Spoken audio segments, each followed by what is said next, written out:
Hi, this is Chris Haughey. Thank you for joining me on Create with Chris. Today I'm going to be painting a beach scene using some really fun and unique techniques with amazing results. So grab your brushes and let's get started.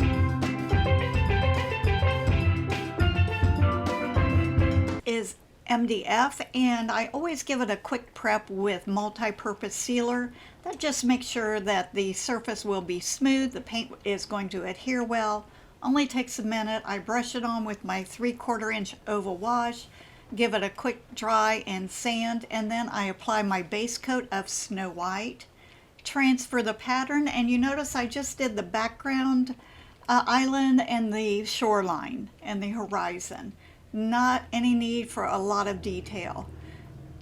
Base coating the sky with Provence Sky just to give it a quick, even base coat, starting at the bottom and floating in just a little bit of shoreline. Darkening the top with bright blue. Blend those two together just to have a nice ombre. It doesn't have to be perfectly smooth. I am loading the toe of my 1/2 inch angle with Snow White. Be careful, don't get too much or you'll end up doing what I did with a little bit too much heaviness. But I'm mostly using the toe to kind of scrub in that fluffy edge, top edge of the cloud, and just let it kind of slide across. You can see it's not fussy, but the brush will create some wonderful effects. I'm going to go back and add a little bit more later on. Right now I'm base coating the island with Stormy, which is a new Deco Art color. If that's not available, just take some bright blue and darken it down with a deeper green, the midnight green.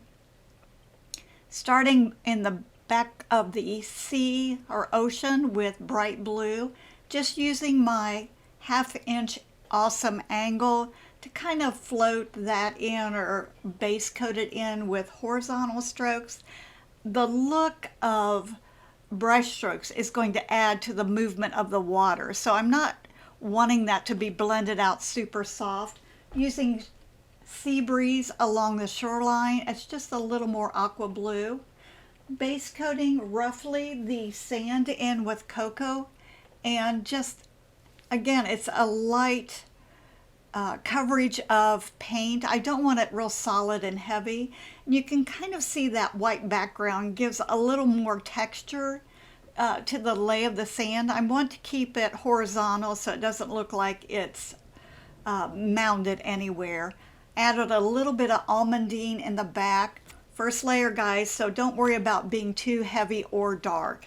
Just want to get that in there where it meets, brightening it up just a little bit more with almandine, mostly towards the back area. Where the water meets the shoreline, I've taken a little bit of light cinnamon, tucking it down underneath the edge of the waves. And I'm going to be doing some more water floating across that, but this is just the initial base coating in of all these areas. Now I'm taking the toe of my brush just to clean up that edge a little bit so I don't have any big void areas between the sand and the water. I'm using Sea Breeze to kind of blend that in and float it across. That little bit of aqua in that blue just really contrasts nicely. Adding in some deeper shading areas. This is where my waves will be. Again, I'm not too fussy. I'll put the waves where they look like they belong instead of painting them, any specific way.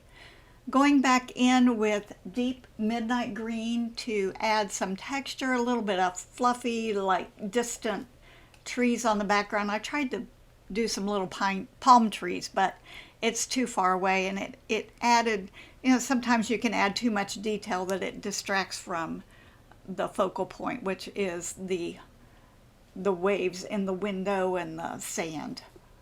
And so I just tap that on. Now I'm going in with a little bit of shoreline to just add hints of taps of highlights, and that just makes it look like there's foliage or growth on that little island back there. A little bit of paint makes a big difference. I'm using my Epic script liner just to really add that tiny detail. It makes it look like you spent a lot of time. Now I'm just going back in and reinforcing that darkness of where the waves will be. Loaded the toe of my brush with Snow White. And Snow White always looks really strong when it's first painted on, but this is just a very light wash. So don't let this fool you. It's just very thin. As it dries, it's going to become much softer and more translucent. Blending that out a little bit so it does go into the water. And there's always that little bit of foam.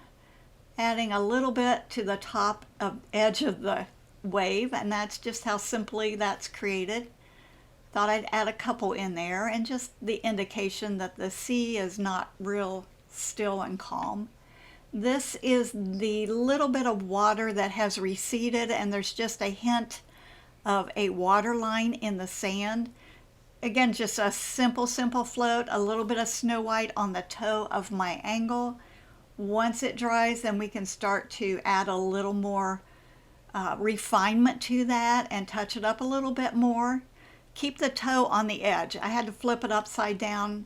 Everybody paints one direction easier than the other, and that was easier for me just to flip it upside down. And you can see it's starting to look a little bit like that water has washed in and is now receding. I want to make sure that that keeps that horizontal effect. Just highlighting the top edge of those waves. 2 is enough. I thought about adding a third one, but as it goes more distant, I wanted it to be just a little more subtle, so I did not add any more in the distance. But you can see the dark and the light, how much that really helps make those stand out. Going back to enhance the shading underneath where that water is flowing up onto the sand. It's just a very hint of light cinnamon. Don't let this get heavy. And I'm using almost a jagged float. It's not a smooth float. I can create all kinds of movement on the sand just with that little hint of float. Wanted to make sure that everything is going to fit inside that window. You know how you sometimes have an area you're going, oh, I should have put that over there, or moved it a little bit to the left or right. That just ensures that it is in the correct place. Loaded the toe of my deerfoot with Snow White, and I'm adding foam on the edges of the water where it's flowing in or flowing out. That's just going to strengthen that a little bit. It just makes it look super foamy. I wanted to add more movement on those waves as well, because when that water churns up, it gets really bright and bold.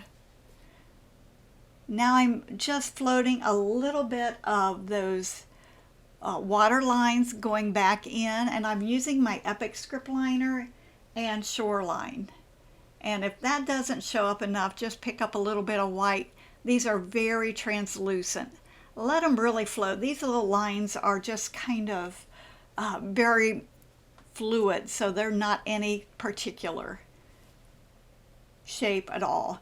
Now I'm using the same idea with my Epic script liner to just touch and hit on the edge of that.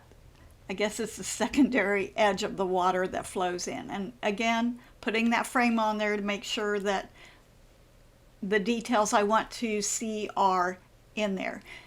Now I want to go back and brighten up those clouds, getting a little bit more Snow White on the toe of my angle, and I'm adding in a second layer of clouds, just floating that in. Let your brush kind of skip and float. Don't make this hard work. I know a lot of people complain about clouds are so hard to do. Just let the brush do the work. Keep that bottom edge soft and simple. And I just added a floater cloud below there. I wanted to darken up the corner and the bottom. When I put the frame on, that float wasn't wide enough on the side, so I had to bring it in a little bit more so it would show up. So keep using that frame to ensure that you're getting the detail that you want to see. I think this scene would be great painted on just about any surface. It's just a very flexible scene, super easy to paint. And because that white dries a little softer and more transparent, I'm just going back and adding a touch more brightness to the tip of those waves to make sure that they're going to show up. Wanted to tuck a little bit of shadowing, so I brought that bright blue underneath where the wave turns. Picked up a little bit, teeny bit of Snow White on my palette knife, scrape it across. It almost looks like sparkles of sunlight. I love that effect. It just really adds that delicate, detailed effect that is just wonderful. More foam on the waves. I put that shading in there. I just want to make sure that that water looks very loose and very free. So I'm just looking at it, touching it here and there. If that shading underneath the wave where it splashes up on the sand is too strong, I just soften it down with a little bit of that white. Still very visible, but it just becomes a little more obscure and softens it down so it looks nice and flowing in and out. I am painting the Adirondack chair with Provence Sky, and it's really hard to paint these pieces with all these cutouts without having it run down the side. So I'm using a cosmetic sponge. Any sponge that is super dense and super flat on the bottom will work. A little bit of paint, just because it's a sponge doesn't mean it can be loaded up. So a little bit of paint, if it takes 2 coats with a brush, it's going to take 2, maybe 3 with a sponge. Light pressure, if you push hard, it's going to just smash down over the edges.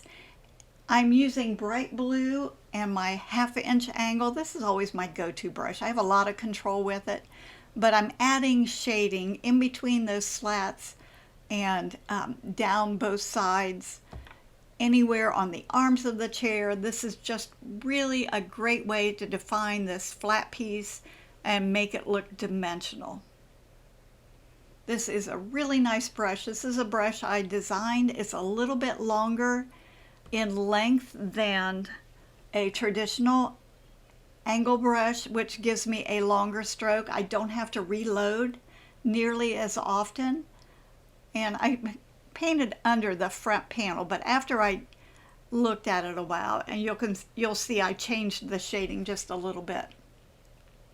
I had to really think about how an Adirondack chair looked, and there I go. I changed it so that the arms go straight down. It just made more sense to do it that way than to have it cut off below that front panel.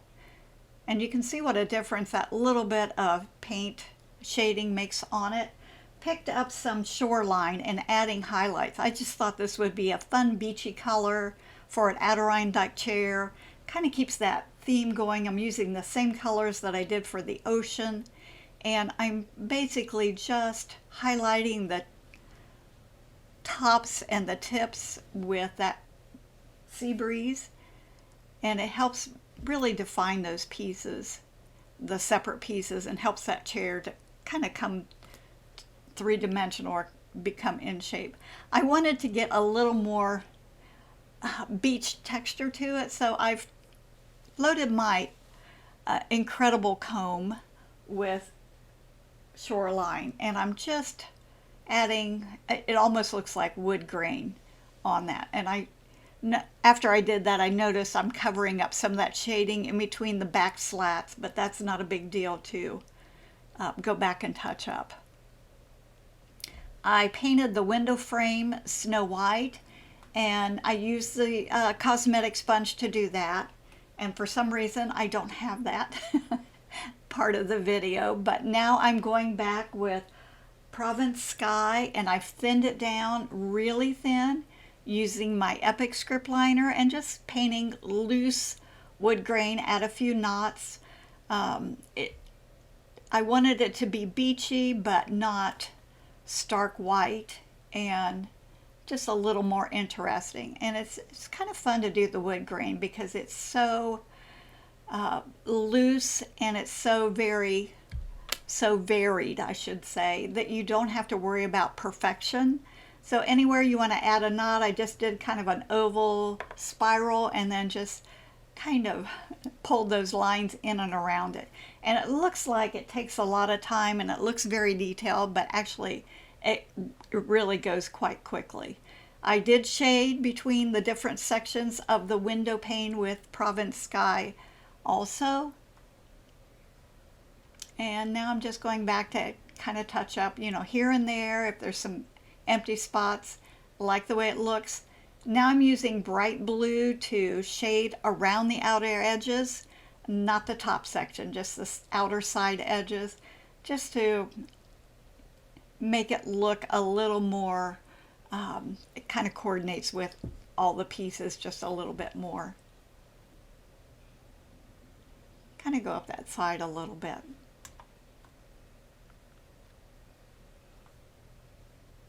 If you like this video, please give me a thumbs up and hit the bell. Make sure you subscribe so you don't miss out on future videos. I have a lot planned this coming up, so I'm sure you don't want to miss out. There's all the pieces together. Doing the same thing on the base as I did for the window.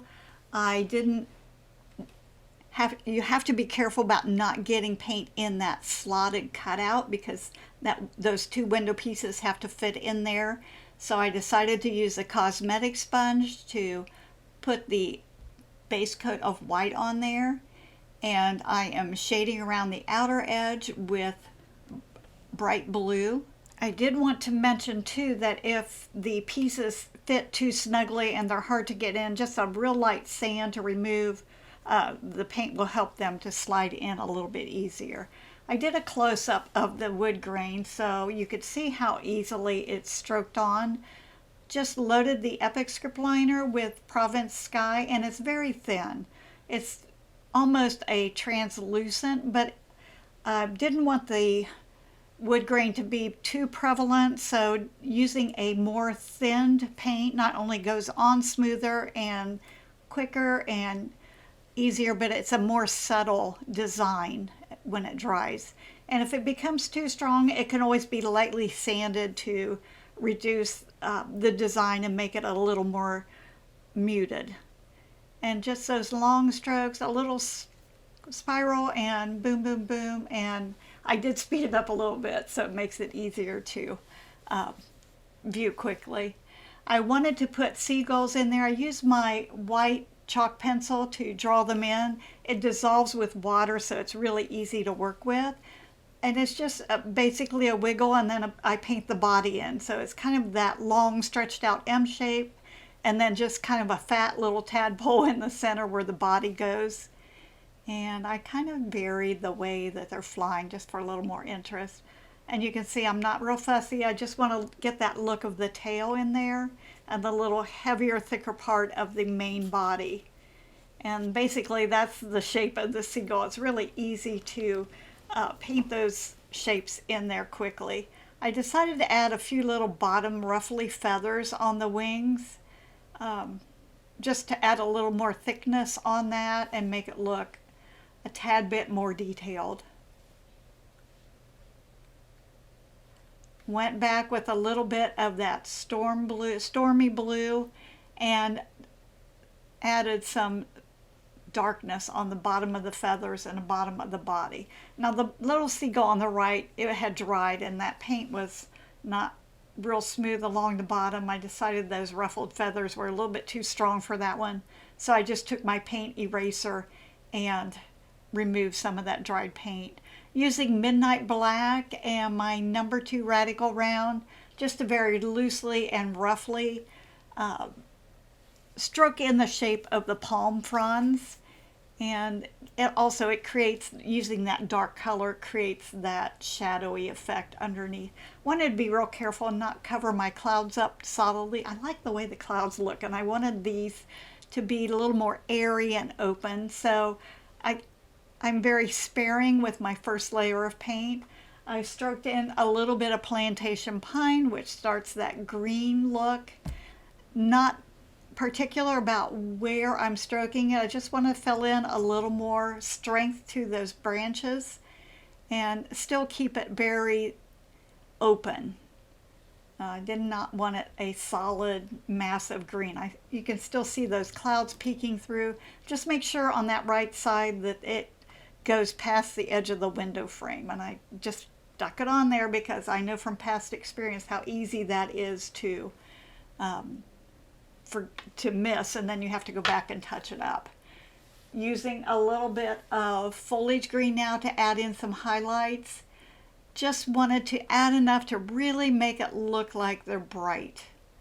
I didn't want it all too bright, just where the sun's going to hit that edge and really make those stand out and not look so flat. Using my Epic script liner, I did switch over to a smaller brush. Just use that number 2 radical round on the first layer of foliage and then go back with the Epic script liner. I did seal the finished pieces with a coat of ultra matte varnish just to give a nice protective coverage, and then glue everything together with a strong tacky glue.